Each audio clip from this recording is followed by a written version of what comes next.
મારું નામ ભરતભાઈ બોગાભાઈ ચાવડા. આજ વલભીપુર પોલીસ સ્ટેશને અમે ફરિયાદ કરી છે એફઆઈઆર કરવા માટે, કારણ કે 30 ગાયો આ 15 દિવસમાંથી 30 ગાયો જેવી મરી ગઈ છે અને એ જે પ્રાઇવેટ વંડામાં રાખીને મારી નાખેલી છે અને તેના ગુનેગાર આવડા 8 જણા છે. ધનજીભાઈ, દેવજીભાઈ વઘાસિયા, લાલજીભાઈ, ગગજીભાઈ સવાણી, ગોપાલભાઈ, વિઠ્ઠલભાઈ, જેતીભાઈ, ચંદુભાઈ ગુજરાતી, ગિરીશભાઈ, કરશનભાઈ સુતરિયા, હિરણભાઈ તીખાભાઈ વાઘાણી, હાર્દિકભાઈ વિનુભાઈ ગોટી, વલ્લભભાઈ ભીખાભાઈ ભલાણી.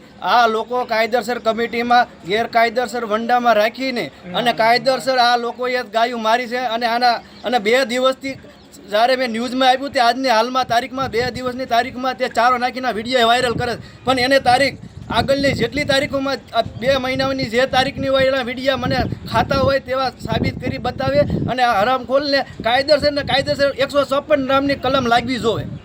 આપની શું માંગ છે? આપની ભાઈ એક નામ અમને જ્યાં પોલીસ સાહેબ અને ઇન્સ્પેક્ટર સાહેબને અમને આશ્વાસન આપ્યું છે કે કાયદેસર અમે આની તપાસ કરી અને કાયદેસર જે ખુલાસો કરીને કાયદેસર કાર્યવાહી કરી. અત્યારે તમારી અરજી લીધી છે, ફરિયાદ નથી ફાડી? અત્યારે અમારી અરજી કરી છે, લીધી છે, પણ ફરિયાદ અમારે એની ઉપર કાયદેસર તાત્કાલિક કરે લગર આની ઉપર અમારા તમામ માલધારી સમાજો ઉગ્ર આંદોલન અને જીવદયા પ્રેમી સાથે બધાને બોલાવી અને ઉગ્ર આંદોલન અને કરશું. બરાબર, આનો તાત્કાલિક નિવારણ આવવો જોઈએ.